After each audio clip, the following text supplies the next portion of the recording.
Mm-hmm. Oh, okay, there it is. Okay, perfect. And we are live. I want to thank everyone for tuning in to a very special edition of Off the Record on the People's Podcast this evening. We have an incredible guest, one who we are looking forward to getting some information from, as well as some inspiration from, and that is none other than Sister At. Assalamu alaikum, ma'am. I like to say, This means a lot to us that you would take time out of your busy schedule to come on the People's Podcast. my Yes, ma'am. Well, the first thing we want to know is what was it like growing up with having, Minister Jabril as your father? What was that like for you growing up in the house? well, you know what? From my vantage point, it was normal. And what I mean by that is that's all I knew. And that's all I knew in terms of, you know, how children, you grow up in a certain household and you grow up with your parents, maybe activists or laboring in the Nation of Islam, or that's what you know. And it becomes your orientation, particularly if you accept that way of life. Yes, So ma'am. that's the best way I can describe it. Wonderful. Yes, ma'am. Now, every time that we're around your father, we everybody is always on edge, wonder if he's reading our minds or what I'm saying, being all deep. Can you share a story with us of him just being a father, not necessarily being like a minister or something like that? Right, right. You know what? My father, as well as my mother, my father has always been a think outside of the box type of person. Mm-hmm. And growing up, he would always he would always say things that would get us to think. You know, like we would be if we heard something on the news, or if we heard something, he would say, "Well, what do you think about that? You know, what do you think Mm, about mm, that?" mm, mm, mm. So, you know, I find myself doing that with my son, and it just always made you think. But other than that, also my father has always been the type of person who tried to, I believe, looking back at it now, always inspired us to try to think big. Mm. And I mean, and to want the best. And I just, like, I remember one time we were little, we were driving, and he was like, "See, that's a $6 million home over there. That Mm. house has like 26 bedrooms and 28 bathrooms, and you all can have that too." Mm. And so it always, for me, oh, let me just mention one other thing. My father never made me feel less than because of my gender. Mm. And I think that those things, as an adult growing up, I've always aspired to want the best. I've never felt like I couldn't do anything because of my gender or whatever, or because I'm a Black woman. I've never felt that. I mean, I've always felt that, you know what, the whole world is open to me. And so that's the best way I could describe it, you know? So, yeah. Brings me to a lot, and thank you for coming and your amazing answer and your transparency. So many people in the comments are sending you greetings. Sister Oh, Katina, my sister Miriam, Sister Rachel, and thank everyone who's watching, continues to watch People's Podcast. absolutely. My Absolutely. my Well, next question for you, ma'am, is we often, we know of your father, but your mother, what is it like growing up with having a mother like you? How important was it in her rearing you? you know what? Like my mother, like my father, always, both of my parents are think outside of the box type of people. Mm. They've always been like that, even right now. And my mother, I would say, in contrast to my father's like type A driven, gotta go get it alpha, you Yes, know. ma'am. Yes, ma'am. And my mother has always been balanced, stop Mm. and smell the roses type of person. Mm. So I look at myself and my own personality, and I feel like, you know what, I'm a kind of a balance between both. I like to stop and smell the roses. I like to, you know, take a road trip or Yes, something, ma'am. you Yes, know. ma'am. I mean, because you have to have that balance when you're laboring in any capacity. So I'm a little bit of both. I'm very driven, I'm very determined, but at the same time, I do like to stop and smell the roses. And I get that from my mother. Always very, always strives to be very balanced and whatnot. So absolutely. Praise be to Allah. Beautiful. Um, and thank everybody for watching again. My next question is: once you became of age, what Mhm. made you accept the teachings? Like, what made you join the nation? You know what? It was not, I would have to say it wasn't like, oh, I'm gonna write my letter, Yes, ma'am. It was never a thing like that. And I think because, we were little when the nation was being rebuilt, the rebuilding of the nation, we were little. Yes, And ma'am. so it was like, just, we were just apart. I remember the brothers and sisters in Phoenix when I was coming up. I mean, not when the nation fell, but when this side, Yes, ma'am. a lot of them were young, a lot of them were in college, some were in high school. Um, and some of them were believers from prior to 75. And we were like a family. And so they included me in a lot of what was going on. So it's kind of like, it's kind of like a family, and you kind of grow up together. So there wasn't a point in time where I stopped and said, "Ooh, I want to join," because I was always apart, Mm. and being apart never stopped from the time I was little until all of that continuum, if I can put it that way.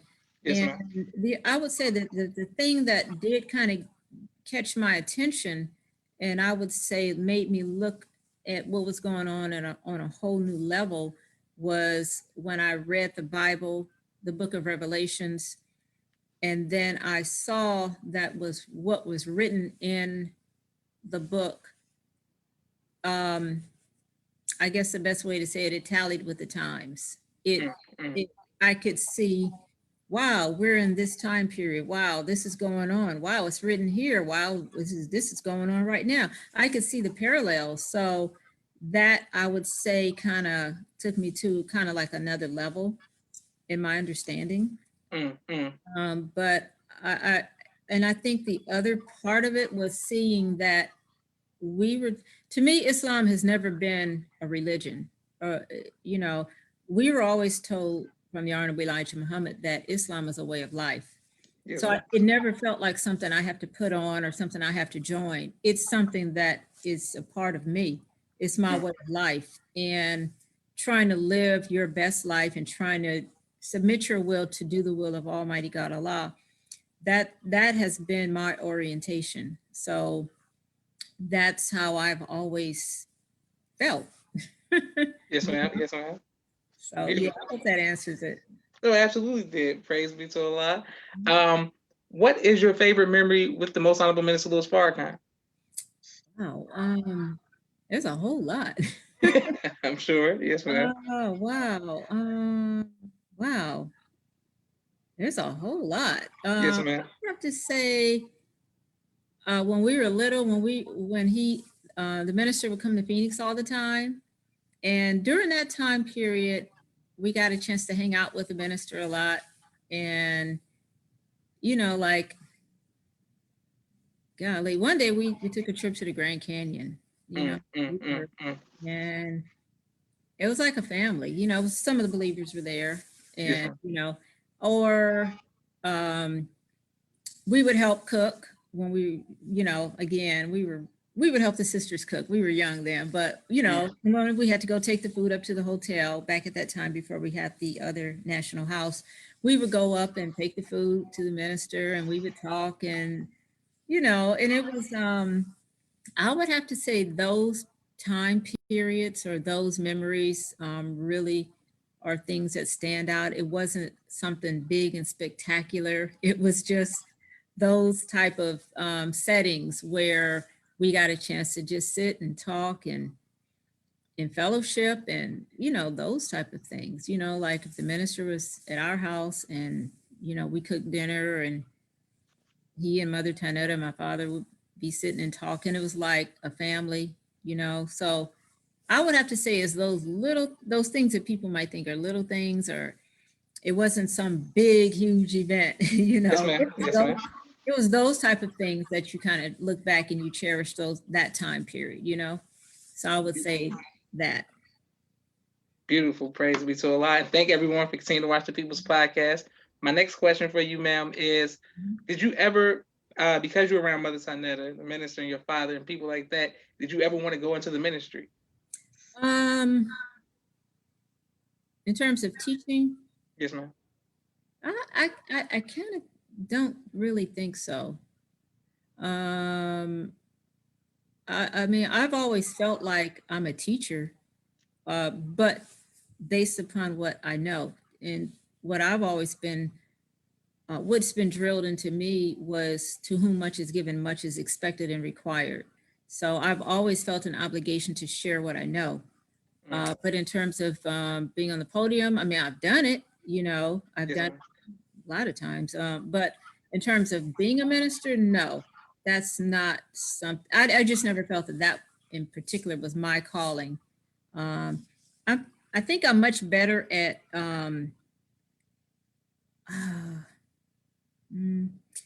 there's certain specialized things that I'm good at maybe teaching or training. And also, I've always liked to build things, like build institutions. I'm kind of geared towards that, Yeah. So, I mean, that's a part of the ministry though, right? Absolutely. Absolutely. The ministry is not just on the podium. The ministry is doing your work. I mean, whatever you're good at and whatever you bring to this this work, that is your ministry. So, that's how I look at it too. Praise be to Allah. Excellent. My next question for you, ma'am, is, and all of the years that you've been in the nation, whether you're Phoenix, Chicago, wherever you travel, have you ever faced fear? And if so, how did you overcome that fear? Have I ever faced fear? Well, I'm sure I have. Have I ever faced fear? Yes, absolutely. When did I face fear? What kind of fear are you talking about? Like Any type of fear that may have made you have to call on faith to overcome it? Yeah, well, yes. I would say yes. When I did a big event, and we did the Million Youth Movement in 1998, and we didn't know who was going to come. We didn't know if anybody would come. And because we just didn't know. And we were like, because I remember we had a pre-event. And let me just say this, I was part of the local organizing committee in Atlanta at that time. And one of the events that we wanted to do was a Million Youth Movement. So, but yeah, we were planning. We had a couple of pre-events. Hardly nobody showed up. And then, like one of the brothers, one of the organizers was like, uh-oh, you sure you were going to still do this? Yeah, I don't think nobody's going to come. Nobody even came to the pre-event, I'm like, oh, I don't know. So I prayed and prayed and prayed. We always prayed, and we always ask Allah to help us. So I think the thing that helped me overcome that fear of failure was prayer and faith. Faith and just you just pulling, it's like you're pulling and pulling and pulling, and it's like, okay, Allah, I know you're gonna come through for me. You're gonna come through for me.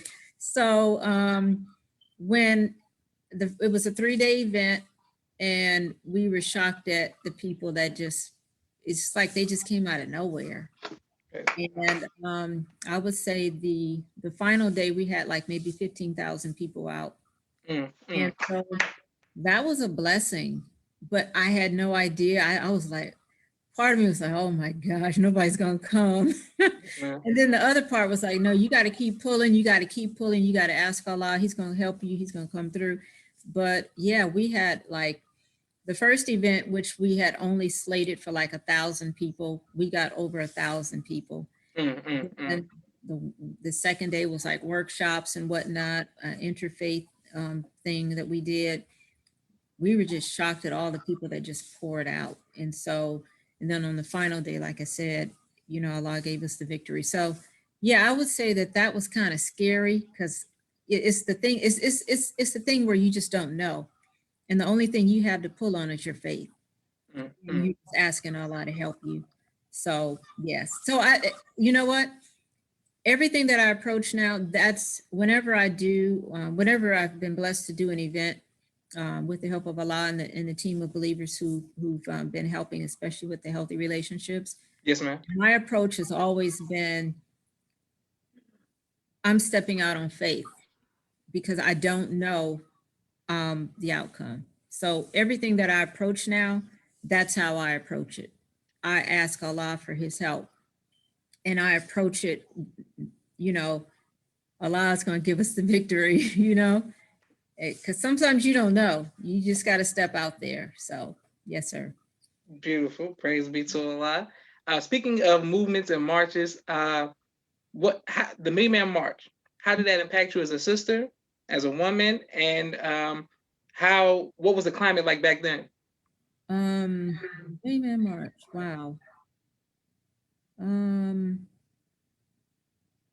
to me, I saw the Million Man March as, um, first of all, when the minister said it, I just knew it was going to happen. Mm. It was no doubt in my mind, first of all. So, What was the climate like? Well, there was a lot going on. You remember O.J. Simpson was acquitted.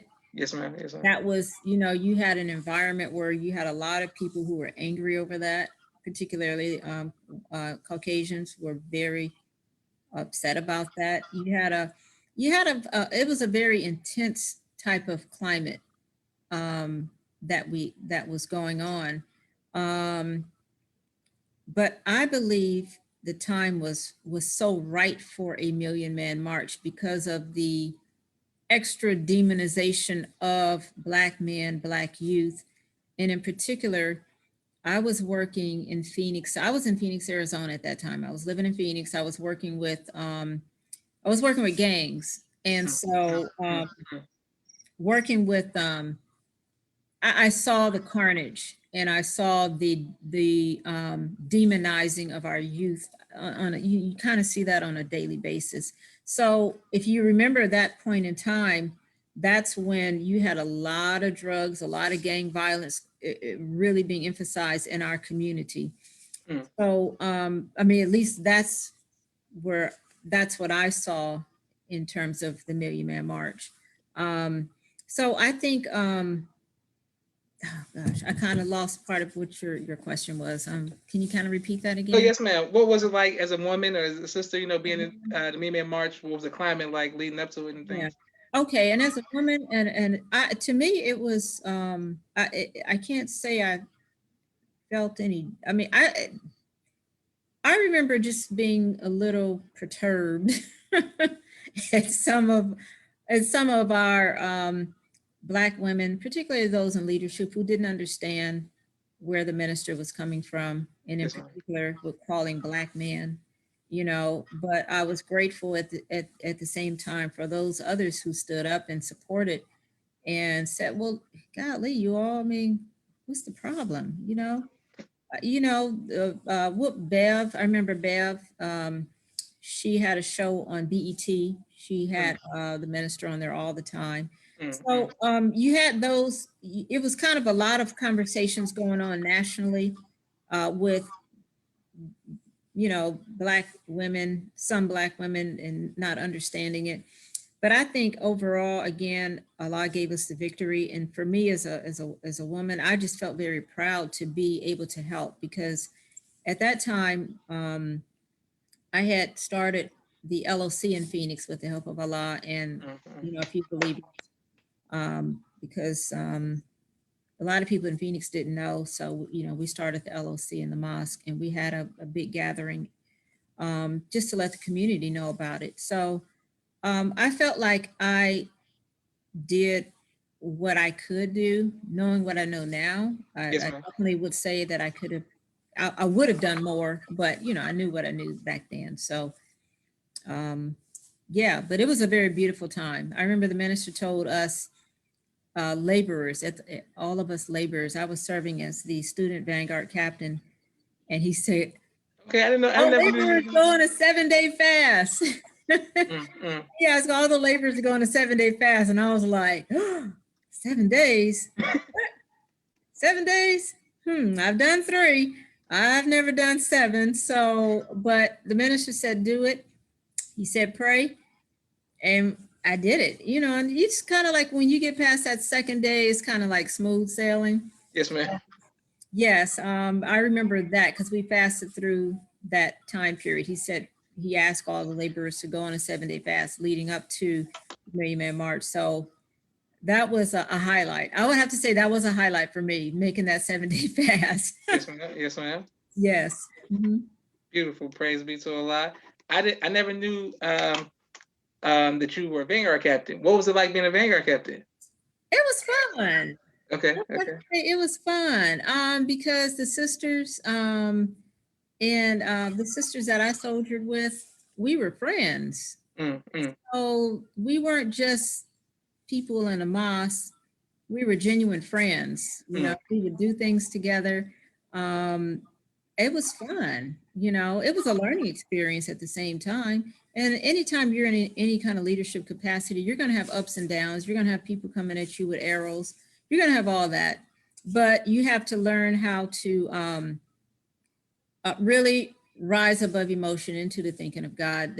Any kind of laboring position, um, you have to have the mindset of, I got to keep my mind up here because you're in a position of responsibility. You have people looking at you. You have people that you're responsible for in terms of teaching and training. So you have to maintain a certain mindset. So, but it was fun overall. I would have to say it was fun. So Beautiful. Praise be to Allah. What advice would you give to young sisters who are thinking about joining the nation or already in the nation about sustaining their faith over the years? sustaining their faith over the years. Again, I would say that the biggest thing that I've uh, is seeing Islam as a way of life. Because when you see it as a way of life, you just live your life. You live your best life, and if you see it, this is something that you step out of or step into. Um, like it's a way of life. That's the best way that I can say. And in terms of sustaining your faith, I would also say never put yourself in a position where you will degrade yourself or where you are not living your best life, and also where you have to lower your standards. You don't ever want to put yourself in that kind of position where you lower your standards. You always want to. You have to you have to first of all, you got to know who you are personally, not just as a Muslim, but know who you are personally. Know what your strengths are. Know what your weaknesses are. And I would also have to say, make sure you hang around with people who think like you. Don't hang around people that's going to bring you down, because I'm telling you, they will bring you down. You will go down if you hang out with people who are living a life contrary to your own life.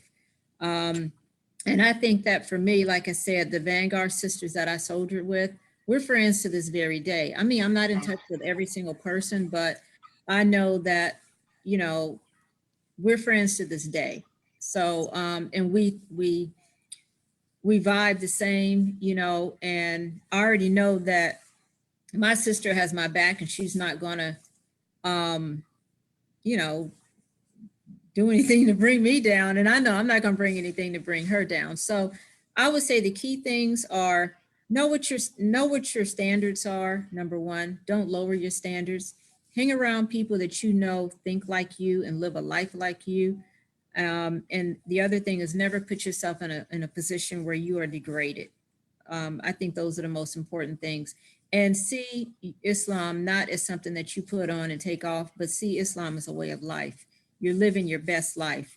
And that, of course, means there is a dietary code. There is but everything that we do, whether it's prayer, whether it's eating a certain way, whether it's any of those things, that's all meant to help you live your best life.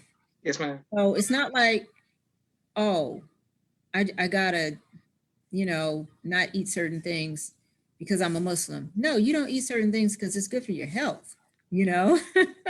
So those are the things that I would say. And that, of course, it applies to brothers too, So because as a brother, you don't want to put yourself in a position where you will be dragged down just like a sister. Yes, ma'am. So yeah, I would say if you're in the nation and you don't have make sure that you have friends in the nation, not just, well, we're in the MGT together, we're in the FOI together. Make sure you have some friends that you have each other's back. It's kind of like, Alcoholics Anonymous or Narcotics Yes, Anonymous, ma'am. whatever. Yes, ma'am. And I've been to a couple of meetings with some friends that I was supporting. But one of the things that they do is they have a buddy system, where if you're feeling weak, you go and you call somebody. Yes, And ma'am. I think it's the same way. It's like, say you're fasting. Oh, I'm getting hungry. Oh my gosh, I need a drink. Yes, ma'am. Or let me call Brother Joshua. Brother Joshua, brother, I need help. Brother Joshua, all right, brother. We only got a few more days to Ramadan is over. Okay, you can Yes, do it, ma'am. brother. Yes, ma'am. It's good to have a buddy system. I know I don't like to use the word buddy, but a friend system. Yes, ma'am. Yes, ma'am. System where you can call on your brother, your sister, if you feel like you're getting weak or something, you can call on somebody. Call on Allah first. Yes, But then ma'am. Allah will also speak to your brothers and sisters. So you should always feel like you can call on somebody who can help you. And we got to be there to strengthen each other. So Praise be to Allah. And thank you for your great answers and your honesty and transparency. And thank everyone who is watching the People's Podcast. Sister AT, we have a quick 60-second commercial break for all of the sponsors of the People's Podcast. And then we're coming right back to you because we have to talk about your work with the singles and what's upcoming, what has been. And so we look forward to that. Okay.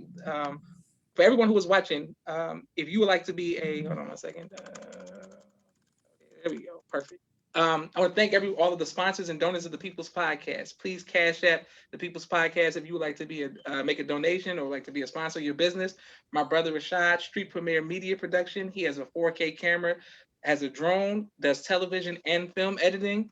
Also, my sister Miriam, ABC I Love Me children's book and coloring book, both of which are on Amazon. Make sure you all go get that. My sister Naima, Stay On Point Dance Academy, LLC. She teaches ballet virtually to young girls all across the country. We love our tiny dancers. Our brothers out of Los Angeles, MTS Car Bros, any make, any model, any year, 30 to 50% off. Make sure you all reach out to them. Our brother Enoch out of Chicago, Hip Hop Detox. They have a holistic approach to helping the youth in middle schools and high schools all across the country. They do a great job. Thank you very much, Brother Enoch and Hip Hop Detox. Dr. Henry M. Carter, King Henry's Turkey Legs, right here in Atlanta, Georgia. Brother Rashad Muhammad, COVID-19 Disinfecting Cleaning Services out of Chicago.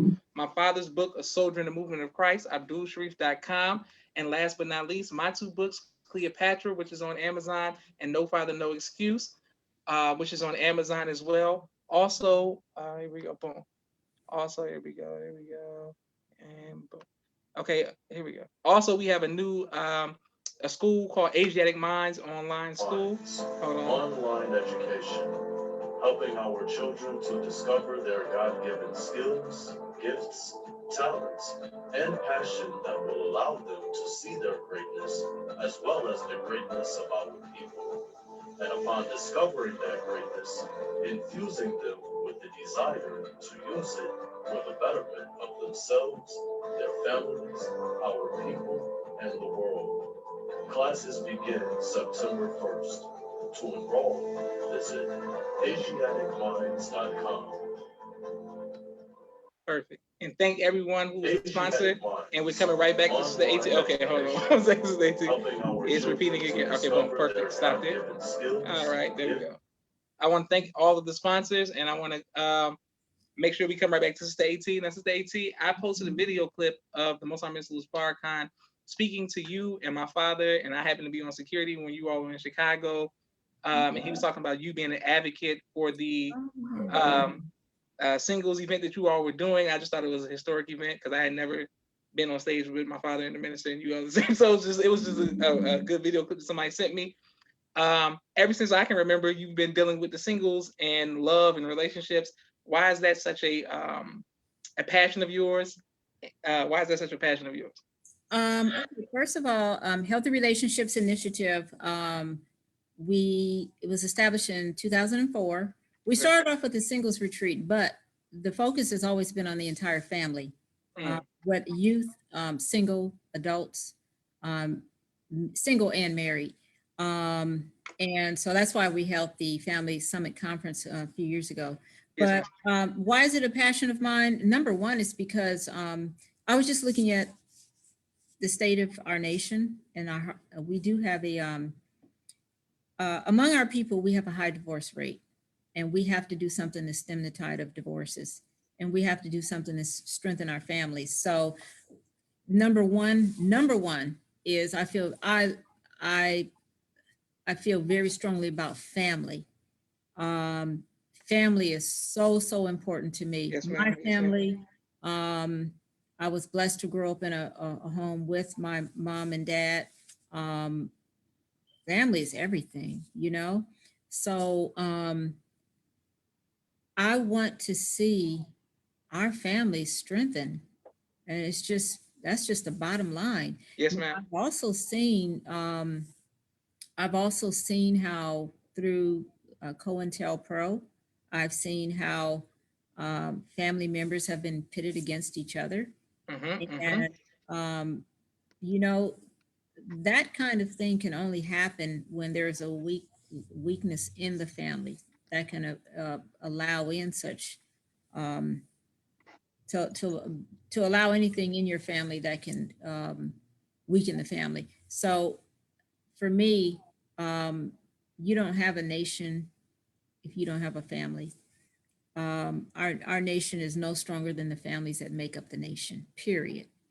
So that's why it's so important to me. And so, you know, I think when you look at whether you're single, whether you're married, whether you're a youth, whether you're a senior, I think something that's so very important is that we have to approach it holistically, not just looking at one group over here. We have to look at the entire body. So that's why the whole focus is on family. And like I said, we started with the singles retreats, but healthy relationships is also about strengthening relationships between brother and brother, brother and sister, sister to sister, husband to wife, youth to parent, parent to youth, seniors to young people. So it's the gamut. It's like I said, it's holistic, but we have to start with building marriage and strong marriages.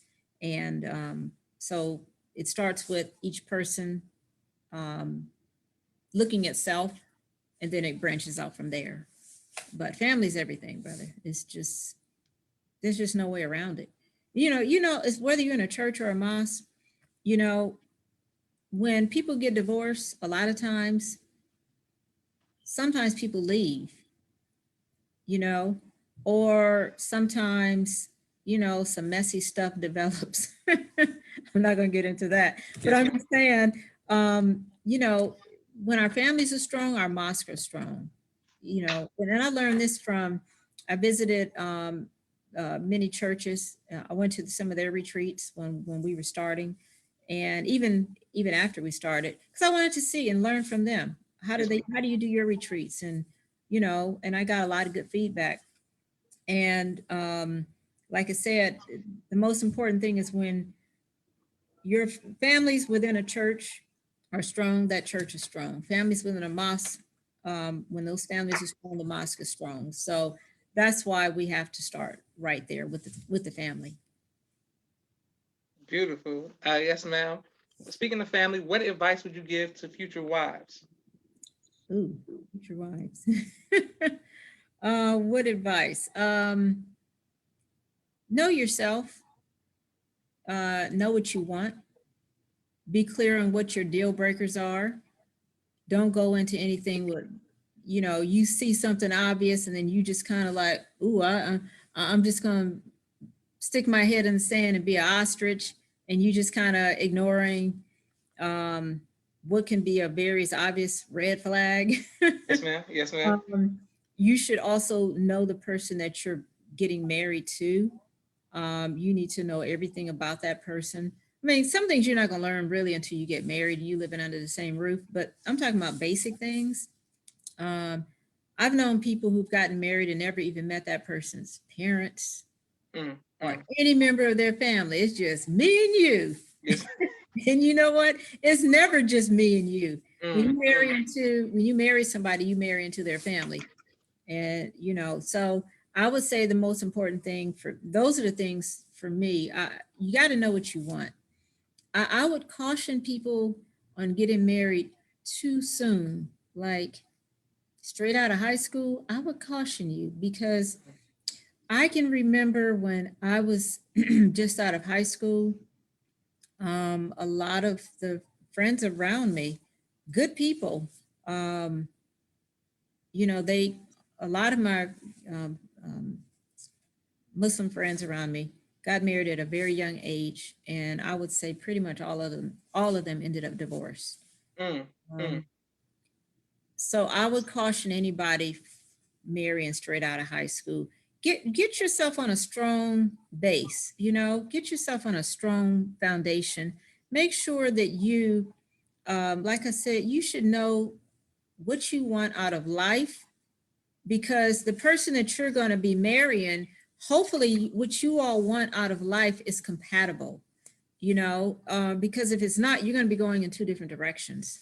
And then I also, like, for example, well, I know you asked me about sisters, but brothers, you want to make sure that the brother that you're marrying is stable, that he's not trying to find himself or you trying to find yourself, and you are both trying to find yourselves, and then you get married and you finding yourself, and then you find out, ooh, dang, when you finally find yourself, you find that this is not the person that you should be with. But it's too late. You married, and it's harder getting out than it is getting in, and it's very painful getting out. So I would say those are the main things that I would say is really getting to know what you want out of life, and knowing what that person wants out of life, and knowing what, and they got to be very clear on it. And don't just marry somebody because they look good or they sell 2,000 papers a day. You got to marry somebody. Marry somebody who is dutiful, careful of their duty in Islam, but you also got to look for those qualities and characteristics that you live with. And, and there's some deal breakers too. Like if, say you want children, that person doesn't want children. Don't try to talk them into it, because, take them for their word. And if that's a deal breaker for you, then keep it moving. This courtship is not right for you. So those are some things that definitely you want to keep in mind when you're approaching marriage. So, and hopefully those are some things you learn in courtship too. So yeah. Yes, ma'am. Wonderful. I want to go back to the parents. Yes. And the importance of the family. So in my experience, sometimes the families just don't get along. Are you saying that you think that the families have to have harmony with each other, or does the husband and the wife have to have harmony with the other families? Or are you saying both families have to get along with each other? Well, we're coming out of the wilderness of North America where, he would just be wilding out. Yes, ma'am. Yes, ma'am. Some of us come from dysfunctional families. Absolutely. So some of those families are not going to get along with each other. Now, if you are, I would say, hopefully both of your parents are in the same faith as you. That does make it a lot easier. Mm. If they aren't, then what you have to do is at least when you're in courtship, you want to meet that person's family, regardless to what kind of dysfunction or hopefully function is going on. Yes, ma'am. You want to see first. You're going to learn something about your court mate through their families. You'll learn about some things you're not going to learn from them. You're going to learn it. You're going to learn some things about your court mate through their family. Mm. So you want to definitely get to know their family. Now, if that family is very, very dysfunctional, you know, sometimes you got to love somebody from a distance, you know, they'll love you from a distance. So Yes, I ma'am. think when it comes to, you know, you want to have say you decide to get engaged, you want to get married, you know that this is that person's family, you know that they got some issues in that family.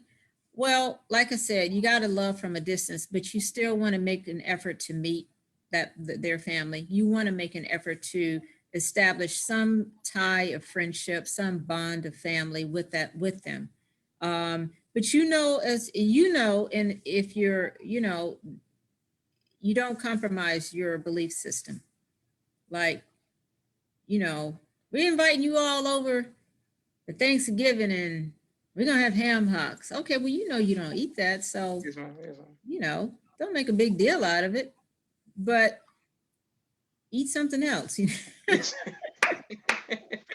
You know, ma'am. the whole point is you want to establish ties of friendship.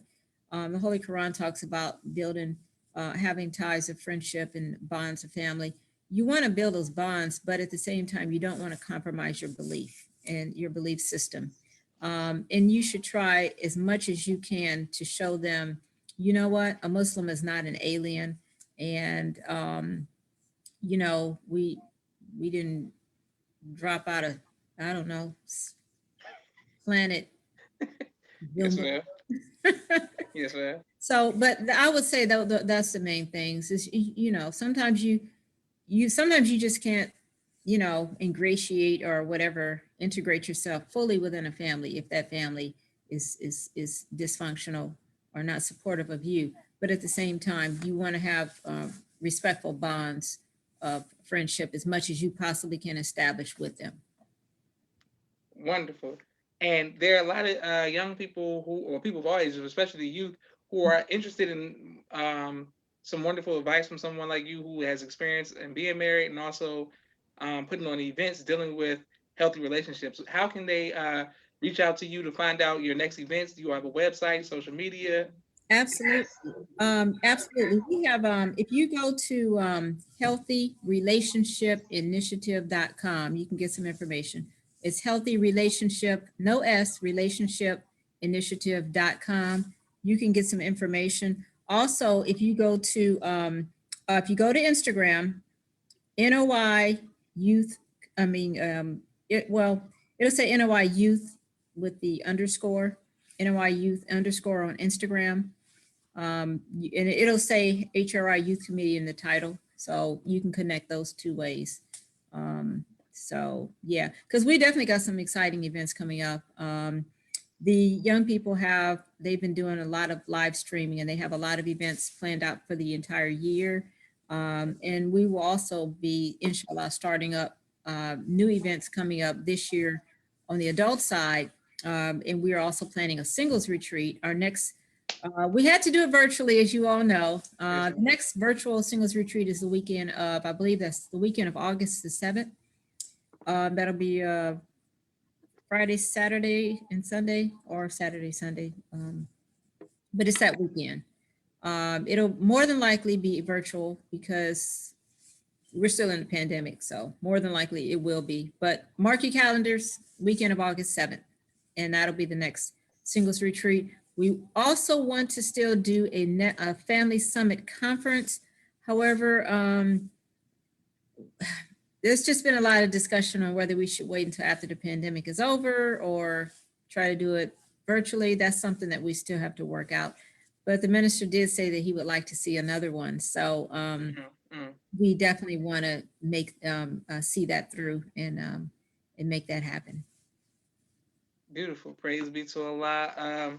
All of the events that I've ever participated in or witnessed have been high spirited and functional and Yeah. just just great. And my Mhm. one of my friends, close brothers, brother Zach, proposed to his wife at the event that you all Yes, did. So I that was did. Yeah, so that was beautiful.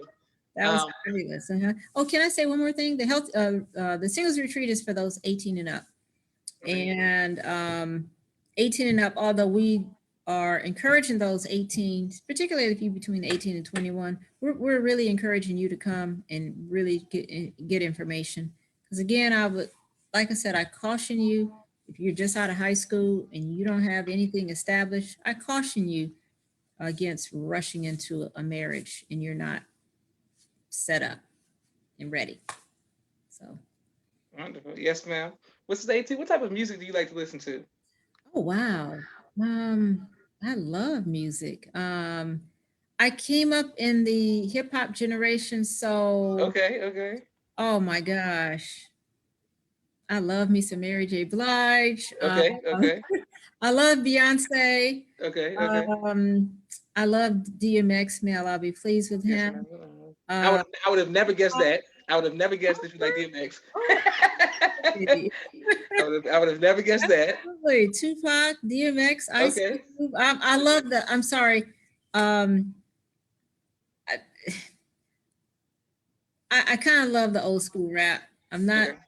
not ragging on, today's rappers, but I just I love music. I love music, Mm, but I also love the classics. Um, I love world music. I mm, was mm. greatly influenced by my grandmother. My grandmother was a music connoisseur. Greatly influenced by my dad. My dad was a musician growing up. Okay, I didn't know that. Yes, he had his own band. Uh, Okay, okay, I didn't know yeah, that. he played with one of the greats. I can't remember who. It was in New York, where he grew Mm. up. But yeah, my dad had his own band and the whole nine. Just yeah. What instrument did he play?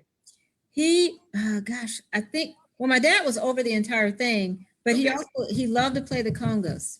okay, Loved okay, to play the okay. drums. I've always, seeing my father playing the drums just coming up, and I remember back in the day he would invite FOI over. They would have a bean pie and have a fight party, and he would play the conga drums. So Okay.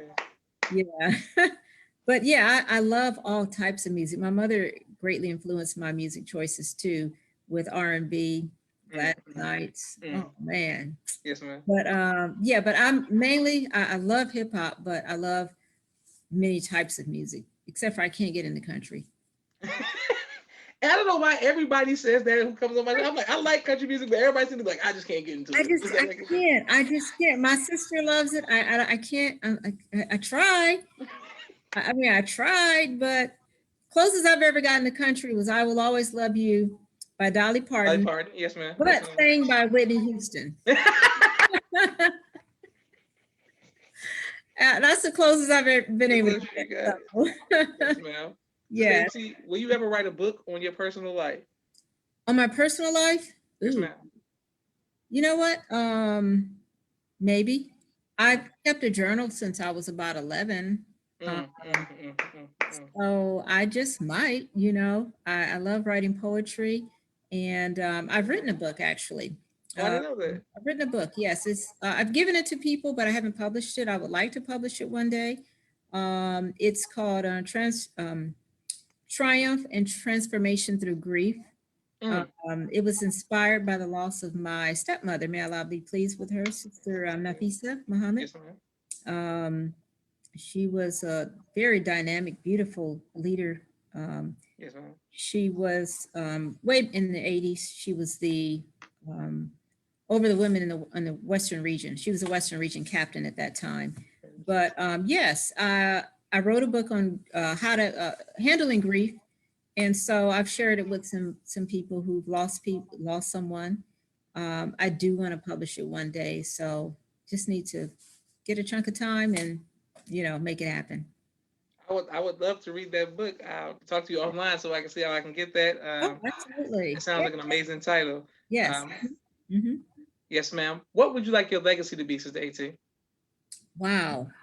That's something that I've been thinking about because in preparing for the next retreat, I would say, with the help of Almighty God Allah, I would like to leave this world a better place in turn. I guess I could say I want to change the world in some kind of way. Yes, ma'am. Yes, And ma'am. maybe that's through strengthening families. Um, and also maybe that's through establishing some type of research and training center. That's a dream of mine that I would like to do. Um, I want to set up some type of research and training center of scholarship where people can learn and grow and be change agents, cracked atoms. That's what I would like to do, be it the will of Allah. So, Praise be to Allah. Well, I want to thank you, Sister AT, for coming on. I want to thank everybody who was watching. This has thank been an amazing interview. Please like, share, subscribe. I'm about to put it on YouTube. This is Joshua Leonard Muhammad signing off for the People's Podcast. Assalamu alaikum, ma'am. Wa alaikum salam. Thank you.